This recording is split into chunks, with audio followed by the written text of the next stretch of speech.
Iti Damdamag Region 2, 4.5 magnitude aginganad, narik na iti Kalayaan Cagayan itay agsapa. Ken nasulog 16,000 aman nalon iti Region 2, naapektaran iti tikag. Report manibod kini Dayan Monica Tukay. Dinayag ti 4.5 magnitude aginganad ti Kalayaan Cagayan, itay agsapa nga adaan kauneg at 10 kilometer. Gapo iti dayta, dagos arimuar dagiti empleyado ti LGU Kalayaan. Awam mat tinay record at adaal iti panagdayag.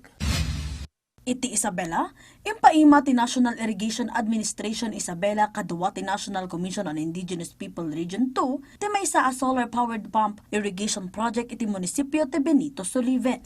Benepisyaryo dito'y dagiti miyembro ti Indigenous Peoples Community, ti baro nga irrigation facility kat makaipaay iti supply ti danom iti 5 nga hektarya, ti taltalon, maaramat pa iti irigasyon para iti vegetable production, ken maintenance dagiti fish ponds, kas kanayunan a pamasterkan ken pangalaan ti taraon dagiti IPs.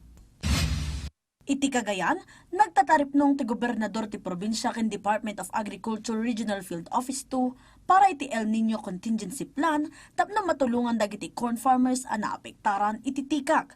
Napagnunumuanda ang mangiwaras da iti white corn drought resistant seeds kadagiti mannalon, pakairamaran ti munggo seed, amayan natop iti nabara a panawan. Panggapdapay ang mangipaay iti solar powered irrigation pumps nga aramatan dagiti mannalon. Iti datos, dumanon iti nasurok 16,000 naman nalon ken mangalap ti apektado iti tikag.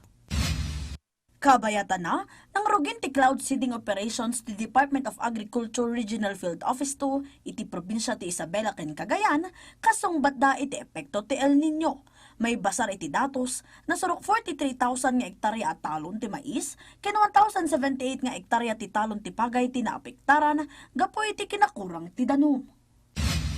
Ken iti Batanes, kaspasat ti 30th Police Community Relations Month itang Hulyo, nangisayang kat ti Itbayat Municipal Police Station iti seminar, may naig iti arresting techniques, ken lecture may naig iti Republic Act 8353, wenno Anti-Rape Law of 1997. Naisuro iti seminar ti umno a proseso para iti panangtiliw, ken daddumapay.